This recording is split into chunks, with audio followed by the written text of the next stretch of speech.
the reality is that distressed property sales happen cyclically throughout history. Absolutely. And so Yep. I think that it's a timely subject right now to dive into a little bit. And so at the beginning here, I think that it's important that we kind of set a little bit of foundation about like maybe even some definitions.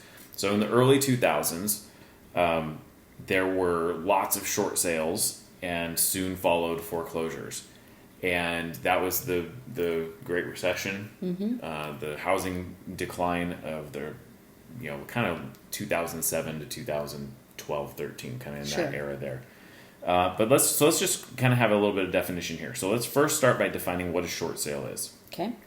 A short sale is selling your home at a price where the net proceeds, so after you pay all your costs of selling, is not enough to pay off what you owe on your home. Yes. It's short. It was always the joke that it's not short as far as time. It is just short as on far what as you owe. So it's a short payoff on your loan. And typically at the time that we were doing a lot of negotiation for short sale, it took a very long time to negotiate that with your bank. So. Yeah, I mean, obviously, if a short sale is happening today, it's going to be a lot more efficient because there's so few of them. So that was the issue. Point. The length of time was based on the fact that there was just such huge you have volume. an asset manager that would say, I have 200 files on my desk right 600. now. There you go. 200, 600, whatever. Still a lot. All right, so distressed homeowners. So technically, there's actually an official phrase, distressed homeowner, defined by the state of Washington. Right. And it's basically those that are behind or likely to be behind on a mortgage or property tax payment. Okay. So interestingly, it doesn't even mean that you're actually behind right now, but if you believe that you're going to be behind, or the likelihood is that you're going to be behind, you can foresee would be defined as you're a distressed homeowner, or the person that is in you that can see what's situation. coming down the pipe for your family, and it's distressing. Yeah. Okay. All right, foreclosure. So foreclosure is a public auction at which your home is sold to the highest bidder, or if there are no bidders, at which it will go back to the bank. So lots of people will say to me, I really want to buy a foreclosure. And that's one of those things where I do have to define, okay, what do you mean by that? What do you mean by that? Because a foreclosure actually technically is a moment in time. Yes. I say that is an actual boop. This is a moment where a house gets foreclosed on. And what they usually mean, sometimes they mean they want to buy something before it goes to foreclosure, and sometimes they mean they want to buy something after it goes to foreclosure. And sometimes it means they want to buy it at the foreclosure auction. Right. And so to say I want to buy a foreclosure is an inaccurate statement. It's not specific enough. Right. It's an unspecific statement rather than inaccurate. Yes. So there's pre-foreclosure, there's foreclosure auction, and then there's bank owned. Right. Those are the three. Which has been foreclosed upon. Right. Mm-hmm.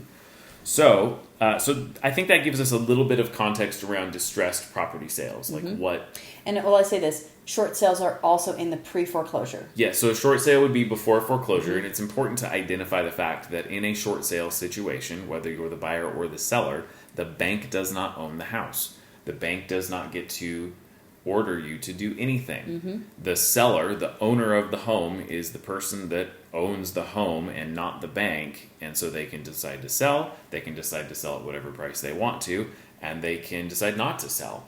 The only reason the bank is involved is because if they're going to choose to take less than what is owed on their mortgage, they obviously get a say in whether or not they're going to do that, and might require some hoops to jump through in order to approve that. So it can be really confusing because, well, if this person owns the home, then why are we dealing with a lender? Right. And the only reason you're dealing with a lender is because this seller is asking them to take less than what is owed to them in that sale, that property sale. Right. So one of the things I want to talk about, I'm going to go through like kind of a high level and a little bit into the weeds on the foreclosure process, but I also want to talk about equity sales because you can sell your house prior to foreclosure, not as a short sale, right, but still as a distressed homeowner, and do it and still make even some money on it, and that would be what we could call an equity sale. Okay. And I think my prediction is that with the crazy astronomical appreciation that we've seen in the Spokane real estate market, in the Coeur d'Alene, Kootenai County, North Idaho real estate market, is that we're going to see way fewer short sales and probably an influx of equity sales that are driven from a distressed homeowner situation. Okay. So that's my new crystal ball. No, that makes sense. And I do remember when that happened around 2005, 2006 as well. Before everything kind of went, it was shooting up. And so people who were in a distressed situation, they were able to still sell and make a little bit of money. Get out of the situation, basically. Yeah. So I think, we'll talk a little bit about, let's talk about foreclosure process first, and then we'll get into a couple other things. This sounds, I'm excited. Let's do this. Here's the reality is that we're not attorneys. We are not attorneys. We are not CPAs. I'm not even an attorney on TV anymore. Oh. I gotcha. All right, so this information on the foreclosure process was, I went to the Northwest Justice Project, a statewide civil legal aid website. So you can look that up. We'll put it on our Facebook if you want to get more information on this. So I gathered this from them and had some conversations with my own legal counsel to confirm that I was understanding it basically right.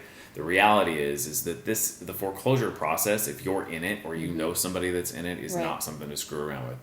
And I was going to save this for later, but maybe it's best to just go there now, is one of the most important pieces of advice that I can give somebody that's facing this situation is don't ignore it. Right. Because that only makes it worse. And I do predict that even though there is equity in people's homes, that foreclosure sales will increase simply because people put their head in the sand, don't deal with the problem, and then the problem becomes unavoidable. Sure. No matter what equity they have, there comes a certain point in this timeline that I'm about to go over with you that there is kind of a point of no return, and or it becomes a point of very little return. So. Right.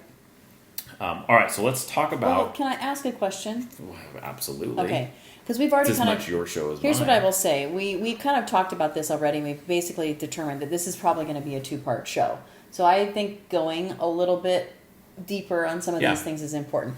When you say don't put your head in the sand, are we going to go into that, or is that something that? What does that mean? Like, how can I not put my head in the sand if this is a situation that I find myself in? Let's talk about that. Let's talk about the process, and let's talk about, as we're going through the process, the different points at which a person can put their head in the sand. Okay. How's that for a? I think that sounds great. I think there are different junctures here, and I'm moving my notes around just a little bit because I want to make sure I hit some of these high points. Okay.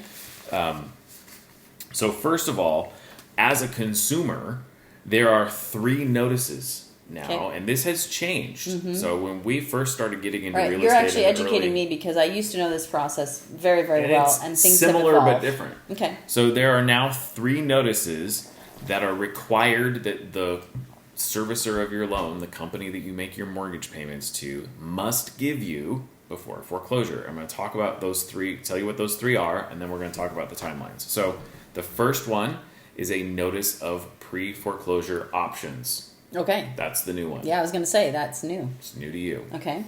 Number 2 is your notice of default. And then number 3 is the notice of trustee sale. And I will also, just as a side caveat, Washington State is one of those fun states where you can foreclose on property in one of 2 different ways. There is a non-judicial foreclosure, which is what we're talking about today, which with a notice of trustee sale, and then there is a judicial foreclosure, which is basically a lawsuit, and nothing that we talk about today has anything to do with that. It is more unusual to have it a is way more judicial unusual. foreclosure. It tends to take more time and cost more money, and banks don't like to spend more money and take more time. That's right. So this is going to be for most people. If they find themselves in this situation, this will probably be the process. Yes. Yes. That is a fair statement. Okay. So, step 1, the very first thing, somebody misses their payment. Okay. Now, the moment that you miss your payment, you're technically in default.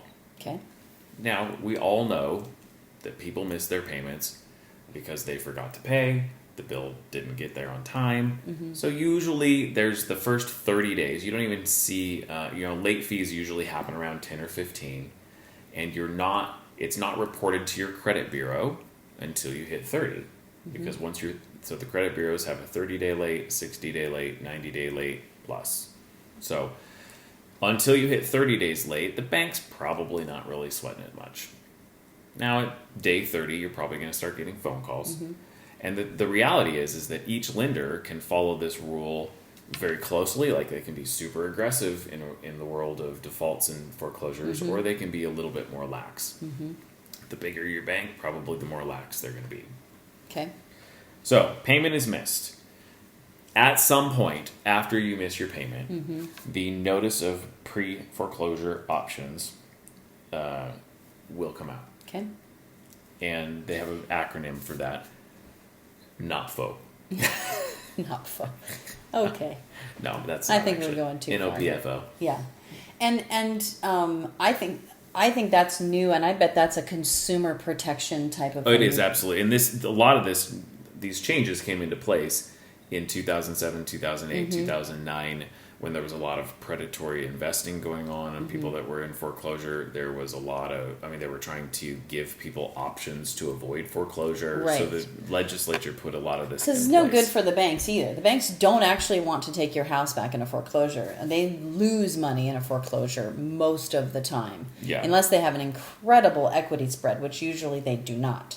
So, well, go and ahead. even if, yes, and these days they probably do have a pretty incredible equity spread. And so the reality is the bank, if there is a huge equity spread, the bank's not going to make any money because it's going to sell at foreclosure auction. It's not going back to the bank. So, Right. so there is little motivation for the bank itself to push a foreclosure through That's unnecessarily because it's bad for them on a regulatory standpoint. They're not making any money on it really. And so at the end of the day, they just want to get paid. Yeah.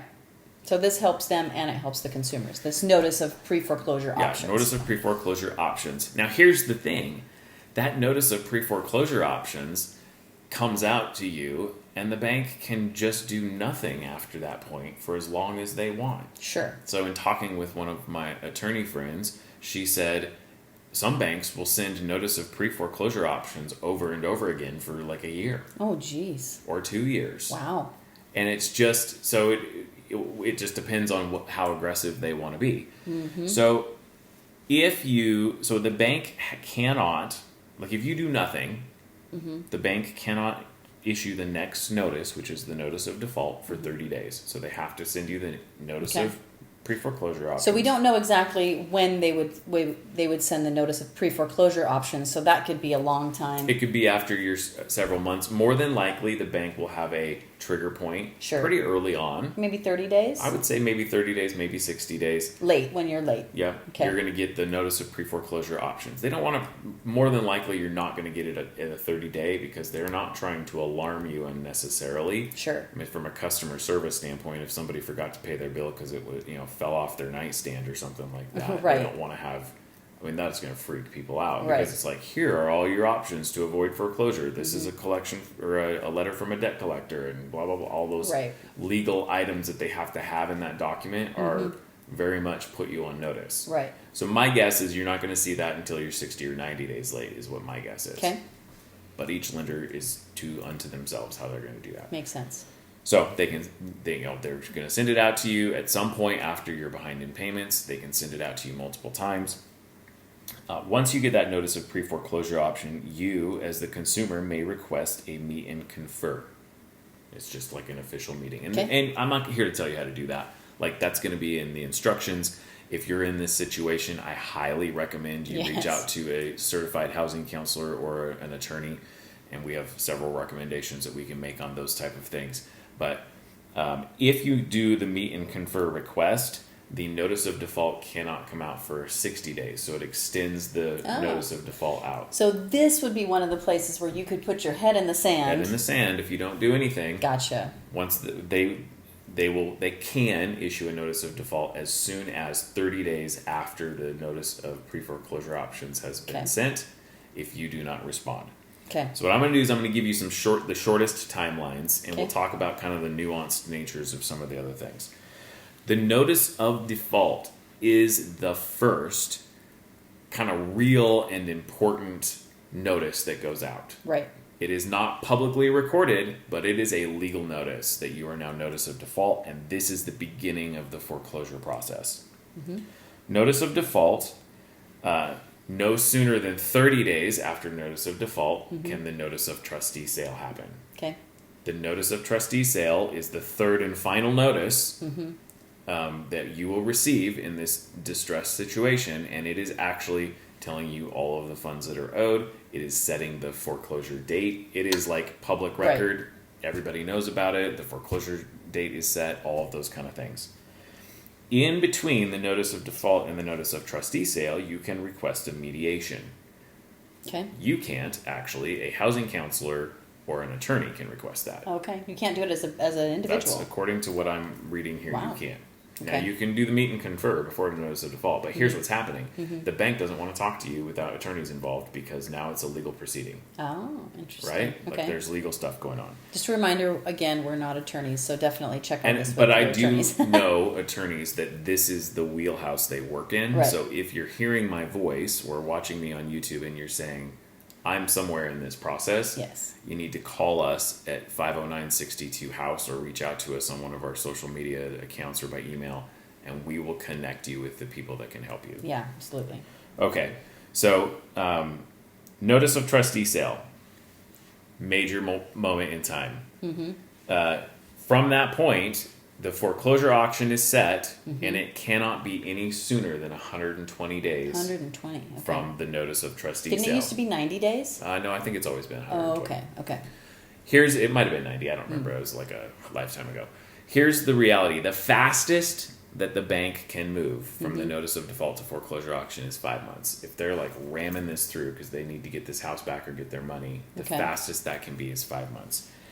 From the date the notice of trustee sale is filed, you still have 20 days to request mediation through your housing counselor or your attorney. After that 20 days, from filing, not from when you get the letter, you no longer can request mediation. It's like a point of no return. Oh. So as we're wrapping up, so we told you this was going to be a part 1 and a part 2. At least. Part 1. Who knows, maybe there'll be a part 3. Part 1 is the process of foreclosure. Each of these notice points is a place that you could be putting your head in the sand and making it more difficult for you to sell your home. All right, let's talk about Washington State foreclosures. The 3 notices that your lender or servicer, so the servicer is who you send your payments to, no matter who the actual owner of that loan is. Sure. 3 notices they're required to give you if you're in a form of default. This is governed, by the way, under the Foreclosure Fairness Act in the state of Washington. So notice number 1 is a notice of pre-foreclosure options. That is a new one in the last decade. Notice number 2 is notice of default. And that is a really important one because that is the beginning of your official foreclosure process, and that is a legal document. 3 is a notice of trustee sale. 2 things. Number 1, we are not attorneys or CPAs, so we like to make sure we make that disclosure to people to understand that we're going to give you some information here, but you should always confirm this information with an attorney. Absolutely. With an attorney, not with Google. Right. And if you do need recommendations for people who actually specialize in this, please give us a call. 62-HOUSE is our phone number. You can reach us on our website or social media. Ask at evoreal.com, evoreal.com. Really, truly ask for help. We have worked, in the early 2000s, this was our business, was helping people get out of distressed situations. And we have literally worked with hundreds of homeowners.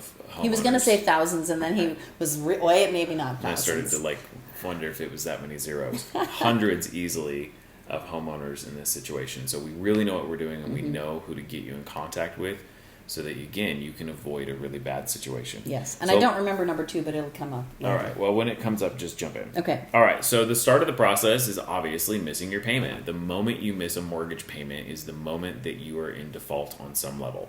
Banks are not going to move this forward unnecessarily fast because their goal is for you to pay them, and so they know if you're 2 weeks behind and they've got a late fee and they decide to really move this thing forward, that how does that benefit them? So you miss your payment. The very first notice that you're going to get, and this is going to be different for each lender, But once you have a notice of pre-foreclosure options, this process has started. Now, the banks could be sending you this notice of pre-foreclosure options for a year if they wanted to. Like, they don't have to take the next step. Sure. They're just required to take this step before they can take the next step. So what I'm going to do is I go through this timeline in today's episode, since we got a little bit into the details in our last episode, is I'm going to kind of give you like the shortest time frames. Give us the shortest. So, and I'm going to ask you a question at the end of it. Great. All You right? can ask me questions Okay. in the middle. So notice of pre-foreclosure options. If you do not respond to them from the notice of pre-foreclosure options within 30 days, then they can do a notice of default. That's your second notice. So 30-day window, and they can give you a notice of default. The notice of default is not a recorded document. That is they're going to have to deliver it to you and have proof of service. It's a legal document, but it is not a legally recorded document. So that was actually my question, and I might as well bring it up now. So when we say that they're going to give you these, how does that happen? It happens by certified mail. Okay. It's posted on your door. Both of those things, Both correct? Yeah, both. So you're going to get a certified mail, and you're going to get someone literally putting it on your door. So you're going to come home from work one day, and it's going to be sitting there on your front door. Yeah, it's pretty obvious. I mean, I understand that people are in rough situations, but when somebody says that they don't know they're in foreclosure, they probably are just like in a level of denial because they literally have had documents taped to their door. If you're a non-owner like if you're owning a rental property, they also have to mail it to any address on file, right? So they're going to post it on the door because your tenant's going to know. Right. They're going to send a certified mail to the property usually address don't like and that. to the I've been paying my rent, but you haven't been paying your mortgage. Yeah, that's not a happy conversation. Those are some irritating. But I think it's tenants. important that people know. Like, let's just say you realize, oh my gosh, somehow something messed up, and we had something happen recently with our insurance where we had paid our insurance, but somehow that they didn't get the payment, and there's all this mess, which I don't think we figured out yet. But that can happen, right? And if you're realizing, oh my gosh, what if I'm in foreclosure? I don't even know if I'm in foreclosure. Just want to make sure you understand. It will be very, very clear that you're going to get certified mail. It's going to be on your front door. Not to mention that the bank's going to be calling you back on day 30 that you're Right. late, saying, Right. hey, what's the deal? We haven't received your payment. Yeah. And some lenders are super aggressive. I remember one lender on one of the rental houses that we owned, like on day 20 or day 15 or something like that. It was ridiculous. Like, we hadn't even received a late. I mean, it was just like every month I was getting a phone call because of the way that the mail would go and the way we would send it out. Because if you were... Sounds like we were late, but we weren't really late? No, it was like... We were never late. We never got late payments. Yeah. It was just like their system was so aggressive in making that phone call that, anyway, we don't have to get off into the details of that. The point is that you'll be getting phone calls. Yeah. Okay, so you're going to... All right. So we're now at notice of default. So you didn't respond to the notice of pre-foreclosure options. 30 days has passed. Aggressive bank's going to do a notice of default. If you don't do anything in that phase, then 30 days later is the fastest that the bank can move to the next phase. And the next phase would be a notice of trustee sale. The notice of trustee sale is the first publicly recorded document because that is scheduling a trustee sale at the courthouse. And we probably should just quick caveat here that this is the process for a non-judicial foreclosure sale in the state of Washington rather than a judicial foreclosure sale. And if you're talking judicial foreclosure, none of this applies. So Right. But 95 to 99% of, I would say 95% of foreclosures in Washington state are going to be non-judicial. That's a reasonable estimate when you're shooting from your hip. Totally shooting from my hip right there. Sure seems like it, though. All right. It takes more time and it's more expensive to do judicial, so most lenders won't unless they have to. And they sometimes, might as well just say this, sometimes they have to because it's actually someone who has been deceased. Right, So there's certain rules in, on like how they can't give proper service or something like that, Yeah. and so you do find it in a lot of those types of situations. in an estate situation, judicial is much more common. All right, so notice of trustee sale is filed. This is a big document that is also taped to your front door. It is also sent to you certified mail, and is probably sent to you regular mail. Like anybody that I've ever talked to in this situation has received this notice of trustee sale like 8 times, and that's not an exaggeration. Like it comes again and again and again. in order for the lender to know that they've covered all their bases. Because from a lender's perspective, the worst thing that they can do is screw anything in this process up, because if they do, they have to start the whole thing over. And nobody's going to tell them that they screwed up until the very end, and at which point then they now have lost multiple months of time. So they're going to make sure you know what's going on. So notice of trustee sale, you then have 120 days minimum, so no sooner than 120 days after the filing of your notice of trustee sale, the foreclosure auction can happen. In the state of Washington, the foreclosure auction has to happen on a Friday, unless the Friday is a federal holiday, at which point then it is moved to the following Monday. So you'll always see foreclosure auctions set on a Friday. It has to be in a public place, which is identified in the notice of trustee sale. In the county of Spokane, almost all of them take place on the courthouse steps. That's pretty common. Like, you'll hear that when you hear people talking about foreclosures inside, typically. on the courthouse I always steps. thought it would be like on the courthouse Well, and steps. it has actually in the past. It has been outside, and then they move into the foyer. Because it's cold. Well, here's the deal. Probably during COVID, they probably have to do it outside. Outside. Actually, no foreclosures are happening right now. Oh, There's no a moratorium foreclosures. on it. Yeah. Silly. Silly us. Silly Matt. When the weather is appropriate, and depending on how many people are attending the foreclosure auctions, the courthouse can require them to do that out on the actual front steps of the courthouse. I have been there when that has happened. They also do it in the foyer, and so it's just depending on what the courthouse is deciding at that point. They're allowing the trustees to do when they're calling that out. Okay. So there's your foreclosure process in a nutshell. Okay. At that foreclosure auction, one of two things is going to happen. It is going to be auctioned off to the highest bidder, or nobody is going to bid on it, and it will go back to the bank. That's when you have a bank-owned property. Is that nobody's bidding on it, the bank takes it back. Any of these notice points are moments in time when you, the consumer, the borrower, could be putting your head in the sand and making it more difficult for you to get out of a difficult situation.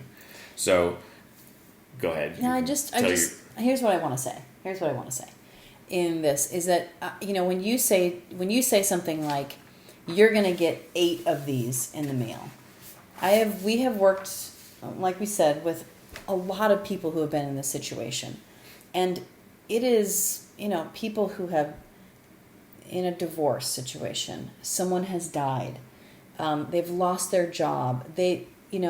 Medical bills from either a child getting sick or themselves getting sick. If you can imagine just for a second how distressing it would be to get all of those things in the mail, right? Reminding you of your failure, reminding you of the problems in your life. And then on top of that, you realize that something really bad has happened to these people. It is the easiest. You think to yourself, well, I would never put my head in the sand. I would never just pretend it wasn't happening. But actually, that kind of distress and fear and anxiety brings paralysis. It is really important to understand that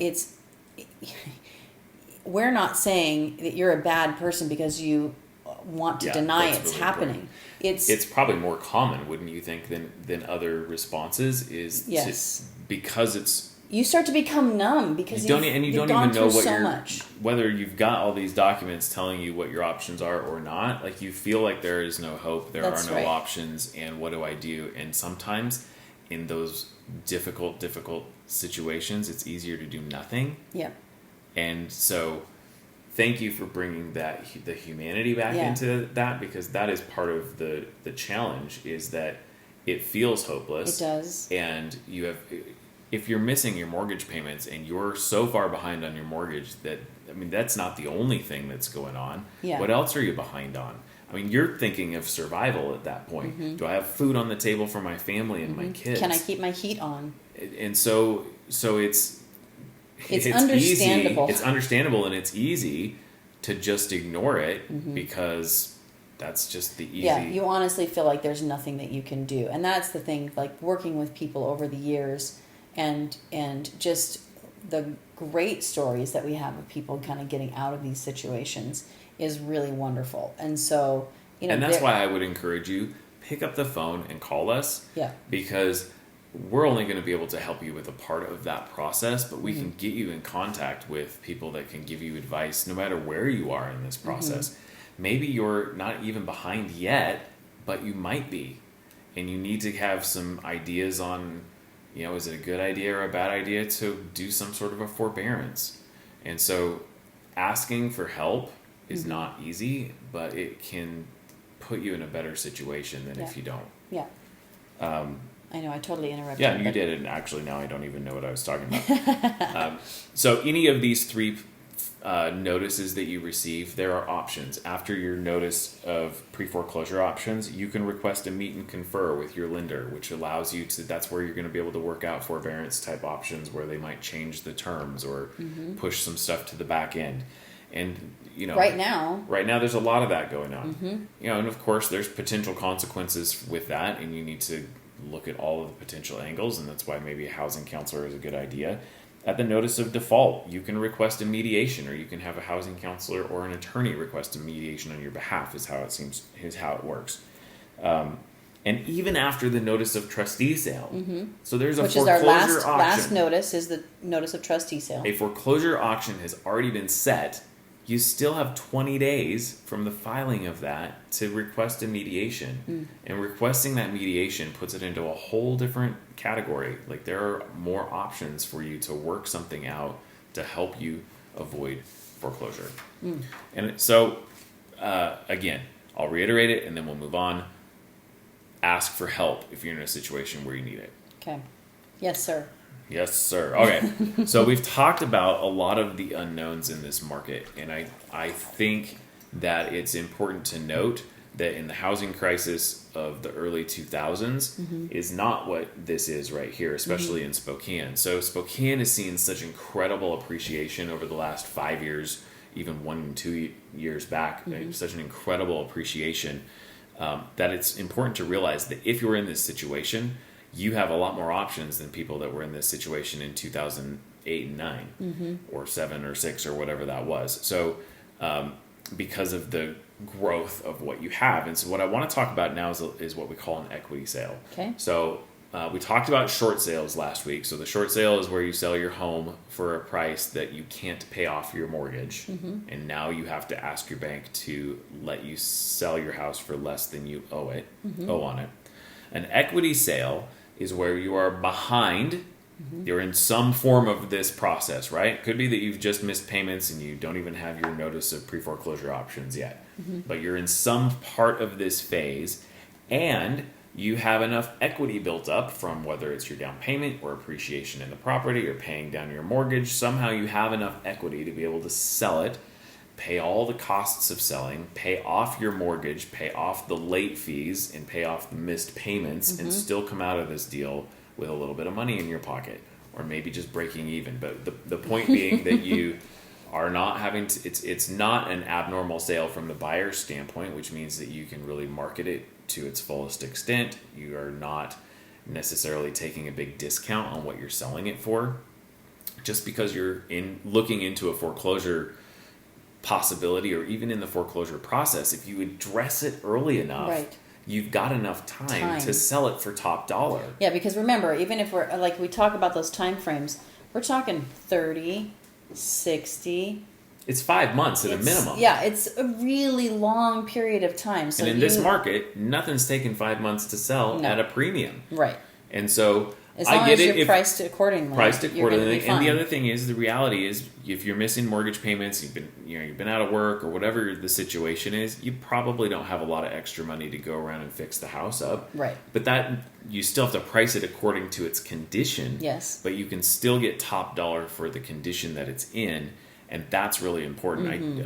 Several weeks ago, maybe over a month ago now, on one of our episodes, I brought up the fact that in Spokane's market, even if you bought a year ago for a $300,000 purchase price, and you only put 3% down, which is a pretty low down payment, and you were, I think I figured it at like 6 months behind, you would still actually make a little bit of money paying all of your back payments that you've missed, paying all of the traditional selling costs, including a real estate professional and Including all real that. estate Okay. commissions and excise tax and closing fees and all the stuff that goes into selling a house, and still come out with some money in your pocket, like a few $1,000s. Yeah. So the point is that I guess as we're talking, that is an exact example of what an equity sale is. Right. And part of the catalyst for recording these episodes is a conversation with an attorney that does consultations for people in this situation, that connected us with a seller that is in a situation where they're making an equity sale, right? And they're,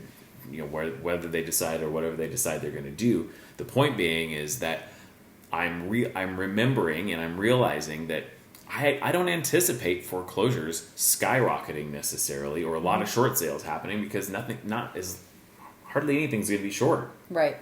Unless, like we talked about, people are over leveraging their house and the equity in their house, which is a possibility, right? Which is a possibility, but even with only 3% equity in your house and a year's appreciation, you're still making money. So Sure. even if you took it all the way up almost to 100% of its value, I think still there's a lot of equity opportunity. And the only reason that foreclosures will tick up is if people ignore it until it's too late, and then it goes into a foreclosure situation. Sure. Okay. So I guess it's important to reiterate the importance of being proactive in order to be in that equity sale situation. The problem being that when you wait too long, you don't have enough time to market the property appropriately, still be able to close on it, Right. have to go through all of the back and forth negotiations, even throughout inspection processes of the house, and do that all in advance of the foreclosure auction. And I want to toss a warning out here, because this was huge in the early 2000s, and it's coming back right now. It's the we buy houses cash. It's the cash now, get out of your house, close in 7 days. And I basically am sending out a warning here, because when somebody offers you something that is too good to be true, it probably is.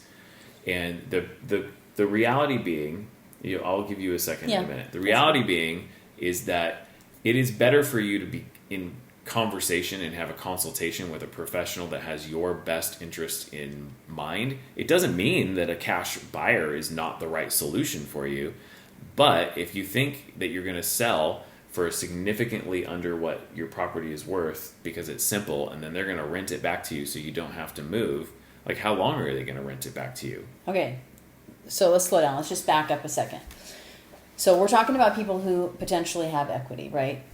But there are people who, hey, if you have a house that's worth $300,000 and you want to sell it to me for $250,000, great, fantastic. I'd be happy to do that.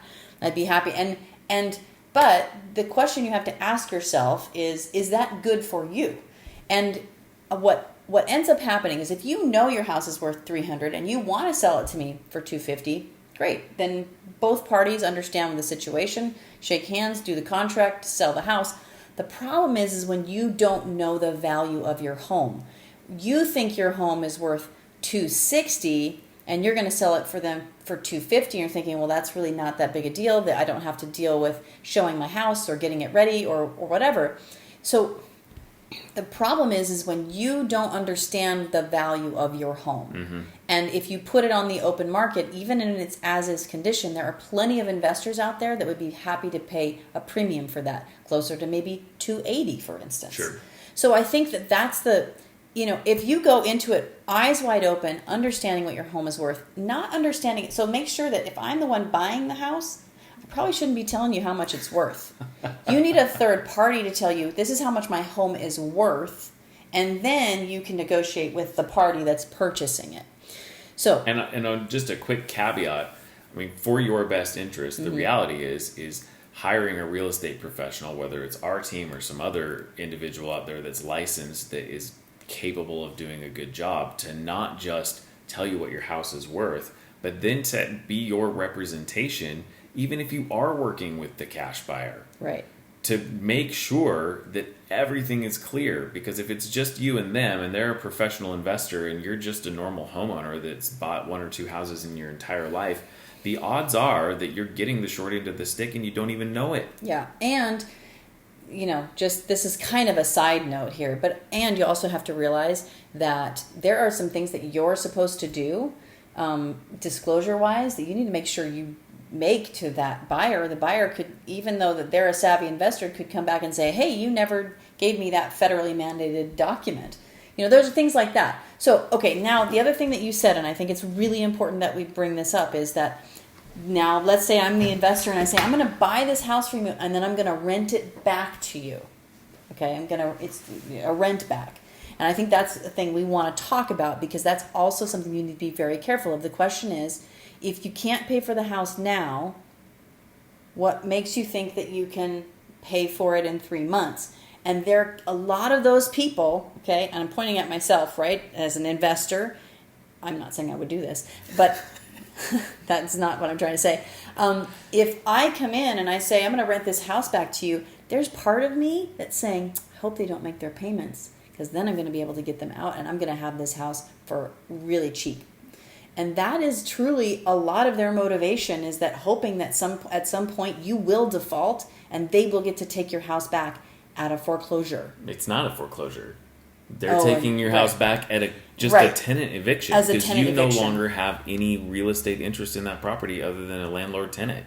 And it's pretty fast to get somebody out on a landlord tenant. And don't they say sometimes that they're going to then sell it back to you, but at a premium? Yeah, there's stuff like that. Sometimes they'll say those kind of things. Sure. And so you just need to be really aware. If you've completely come out of your issue, I would go the route of way better negotiating to negotiate with your bank. Absolutely. Yes. Go into that mediation section and renegotiate the terms of your loan. Right. And that's why having a mediator help you is then now all of a sudden you can keep the house and keep the equity. Yes. So that's the better situation. Yes. So I think it's time we can wrap this up. Okay. I think we've covered what we need to cover. Mm-hmm. Don't ignore the situation if you're in that situation. If you know somebody in that situation, hold their hand if you need to and have them pick up the phone to call us so that we can guide you in the right direction. We might be part of the solution. A housing counselor or a foreclosure attorney consultant could be a part of the solution. There's a lot of parties that can be a part of this solution. Mm-hmm. But do that. Take action and find a solution. Absolutely. So, yeah, that's it. That's it for Ever Real Talks. Again, you can reach out to us 509-62-HOUSE. You can find us on the social media channels at EVOREAL, or just email us at info@evoreal.com. That's right. That is how you spell the name of our company. There and with that, goodbye. We'll see you next week. Bye, everybody.